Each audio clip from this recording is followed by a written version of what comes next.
자, 여러분, 오늘은 저와 함께 2022년 상반기, 그러니까 1월부터 6월까지 나온 판례 중에 조금 우리가 챙겨볼 만한 것들에 대해서 가볍게 살펴보도록 하겠습니다. 자, 먼저 2022년 3월 17일 선고된 사건인데요.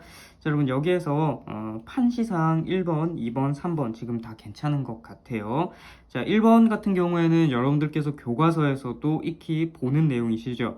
어떤 행위가 항고소송 대상이 될 수 있으려면 처분성이 있어야죠.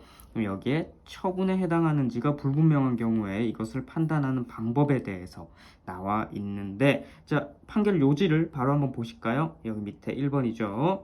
자, 항고소송 대상인 처분은 이렇게 되어 있죠. 여러분들 이거 행정소송법 2조 1항 1호인데요.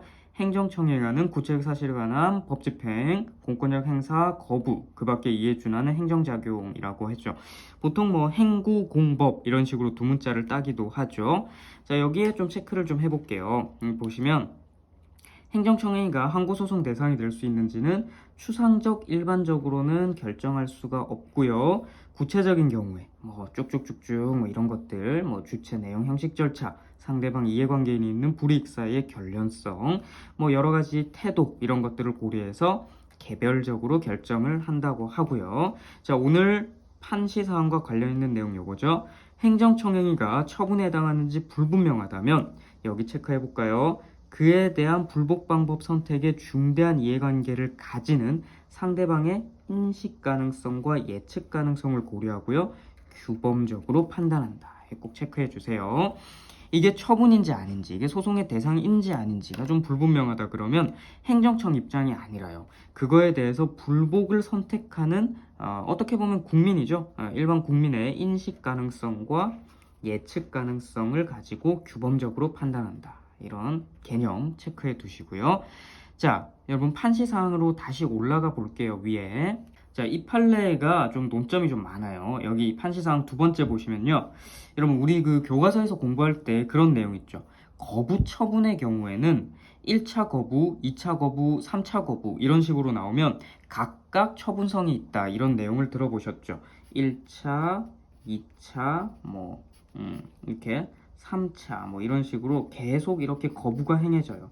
그러면은 각각 처분성이 있다라는 거에 대해서는 교과서에서 익히 우리가 판례로 들어봤을 거예요.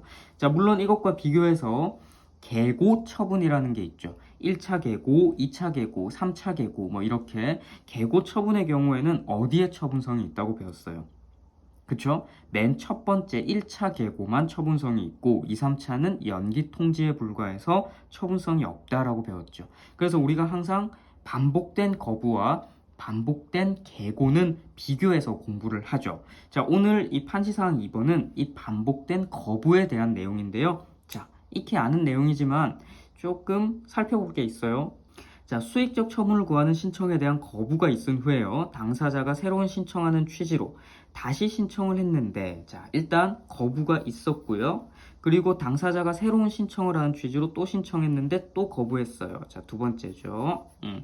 자, 그렇게 되면 이 새로운 거부가 처분인가? 적극돼 있네요. 자, 우리 아는 내용이죠? 2차 거부도 처분성이 있고요. 자, 그 두 번째.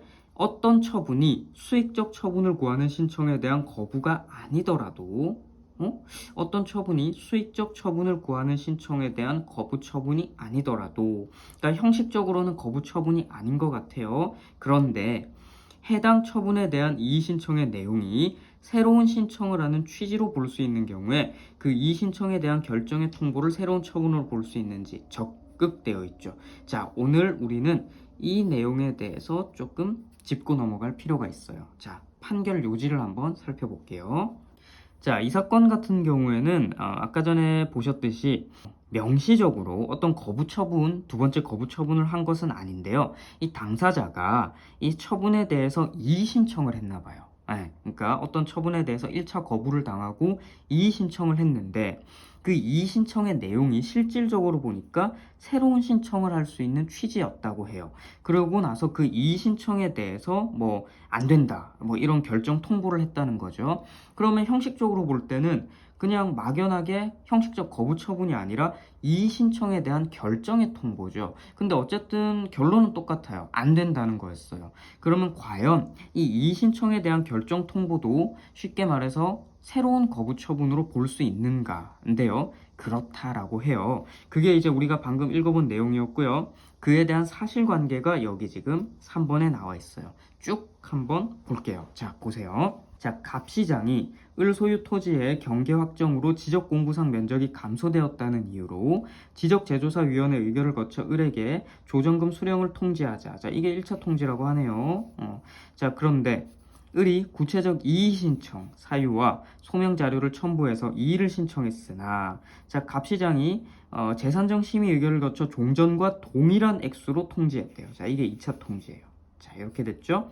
1차 통지가 있고 2차 통지가 있는데, 이 2차 통지는 결국 이의 신청에 대한 통지고 사실상 1차와 다를 바가 없네요, 결론이. 자, 관련해서 이의 신청 절차가 법률상 절차로 변경이 되었고 그에 관한 절차적 권리는 법률상 권리, 그리고 을이 이의 신청하기 전에 조정금 산정 결과 및 수령을 통지한 1차 통지만 존재하였고 을은 신청 자체를 한 적이 없으므로 을의 이의 신청은 뭐로 볼 수 있다? 새로운 신청으로 볼 수 있는 점. 2차 통지서의 문헌상 종전 통지와 별도로 심의 의결했다는 내용이 명백하고 단순히 이의 신청을 받아들이지 않는다는 내용에 그치는 것이 아니라 조정금에 대해서 다시 심의 의결 절차를 거친 결과 그 조정금이 종전금액과 동일하게 산정되었다는 내용을 알리는 것이므로, 자, 이게 핵심이죠. 2차 통지를 새로운 처분으로 볼 수 있다. 자, 그렇게 되니까 2차 통지는 1차 통지와 별도로 행정소송 대상이 되는 처분으로 보는 것이 타당하다라고 하죠. 자, 그러니까 여러분, 오늘 이 케이스는 시험에 나올 가능성이 매우 큰 케이스인 게 뭐냐면요, 우리가 그동안 배웠던 내용은 그냥 1차 거부, 2차 거부 이런 식으로 거부 처분에 대해서 반복되었다라는 내용만 나왔어요. 그런데 오늘 케이스는 어때요? 결론적으로는 거부가 반복된 거는 맞는데요, 형식적으로는 1차 거부 이후에 당사자가 이의 신청을 했고 그 이의 신청의 결과를 통보한 거죠. 그런데 사실상 1차 거부와 결론이 다를 바가 없다. 그리고 이의 신청이라는 게 새로운 신청으로 볼 수 있다면 그에 대한 결과 통보는 뭐 또 다른 어떤 처분으로 볼 수 있다. 지금 그런 내용인 거죠. 자, 그러니까 여러분, 오늘 케이스에서 1차, 2차 이렇게 나오지만 우리는 그냥 기존에 알고 있던 반복된 거부 처분 케이스로 보셔도 무방할 것 같아요. 자, 오늘 내용 잘 숙지하시면 좋을 것 같아요. 자, 2022년 3월 17일 선고된 사건인데요. 자, 판시사항 보니까 법관의 재판에 대한 국가배상 책임이 인정되기 위한 요건 되어 있고요. 이것도 우리 교과서에 한가에 나와 있는 쟁점인 것 같아요. 그리고 재판에 대해서 불복 절차가 마련되어 있는 경우에 이를 통한 시정을 구하지 않은 사람이 국가배상에 의한 권리구제를 받을 수 있는가 소극되어 있고 보전재판도 소극되어 있죠. 자, 여러분, 이 케이스는 우리 여러분 교과서 보다 보시면 법관의 재판에 대해서 국가배상 책임이 인정된 케이스는 하나밖에 없죠. 헌법재판소 재판관 사건이 있어요. 그렇죠. 자, 근데 그 헌법재판소 재판관 사건에서 국가배상 책임이 인정된 이유는 뭐였어요? 불복 절차가 마련되어 있지 않기 때문이었죠. 그러니까 구제 수단이 없으니까요. 그런데 만약에 불복 절차가 이렇게 마련되어 있다면 그 시정을 구하지 않고 곧바로 국가배상을 할 수 없다죠. 자, 그리고 오늘 케이스에서 핵심은 보전재판도 마찬가지다라는 거죠. 여러분, 이 보전재판이라는 것은요, 여러분들 뭐 가압류나 가처분 이런 걸 의미하는데요. 이 보전재판의 경우에도요, 뭐 불복이나 시정조치, 시정수단, 구제수단이 정해져 있어요. 그러니까 항고도 있고 뭐 효력정지 신청도 있고 구제 절차가 매우 세심하게 되어 있어요. 그래서 보전재판에 대해서 뭔가 뭐 이의가 있다 그러면은 그런 구제 절차를 거치면 되는 것이지 국가배상은 하지 마라 라는 취지예요. 자, 그러면 여러분 정리를 해보면 간단하게 현재까지 우리가 공부하는 내용 중에 법관의 재판에 대해서 국가배상 책임이 인정된 사건은 뭐밖에 없다? 헌법재판소 재판관밖에 없고요. 그 사건밖에 없고, 최근에 나온 사건인 보전재판의 경우에도 국가배상은 인정되지 않았다라고 기억하시면 될 것 같습니다.